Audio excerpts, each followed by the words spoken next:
So, this particular munchkin likes to get a little crafty sometimes, and I noticed this thing that people have been doing wherein they take a mug and a Sharpie and they go nuts, and it didn't look all too difficult, so I figured I'd have a go. Or 9. So, the fundamental root of this particular project is that cheap mugs means cheap glaze. Basically, you can create a design and cook it into the glaze, and it will stay there. That's the idea. Hopefully it works out. It's best to make sure the mugs are clean and that you don't put your fingers on them too much because it will stop the pens from staying on the surface and then failure. It's best to leave your mugs to set for at least 24 hours before you bake them. Baking at 150 degrees Celsius, it's best to leave them for an hour minimum, but the longer you can leave them there, the better. Hours upon hours upon hours. Logistics out of the way, now we get to the fun part, thinking about what you're actually going to put onto this mug. There's 3 essential types of designs that you can do. Typography, sketching in freehand, and stenciling. Typography is word-based design, so bold lettering like this quote, or anything else that's based on words, is typography. This is one of the easiest ways to decorate a mug because all you need to be able to do is write something down.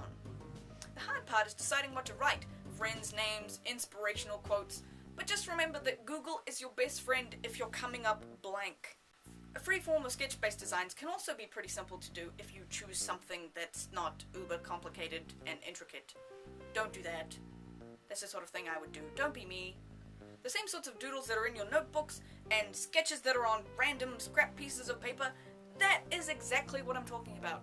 I did this one, where I make lots of references to things and several bad spider puns, but we won't talk about those. You could also do something more colourful, like this. Pattern-based designs, like this one, or this one, can also be a pretty good idea. Again, Google's your best friend. Punch in a couple of colours and you'll get designs galore. Thank you, Google. Patterns don't have to be swirly either. Take this piano musical stave-based motif, for example.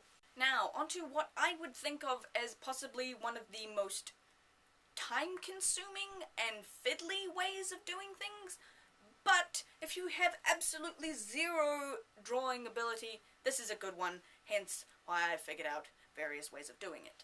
We've all used stencils before, something like this or this, but what you can also do is create a shape and draw around it. Silhouetting. So you can essentially print out an image or scribble one, cut it out, stick it onto the mug, and draw around it. And here's another example of stenciling that I came up with to negate my inability to draw. Pinpointing. Essentially, you take a design or an image and you punch a bunch of holes in it so that you can then stick it onto the mug and mark all the dots. So you have pinpoints in order to form an image. I managed to draw this beastie using pinpointing. Look. So cool. You don't have to use just one type of design on any mug. Take this one. Lettering and sketching is also this particular beastie, which I have a step-by-step of how I did this one. It's got silhouetting and pinpointing and stenciling and freehanding and stuff and colours everywhere. I used all of the things. But yeah! Find yourself some cheap mugs and some Sharpies and go nuts!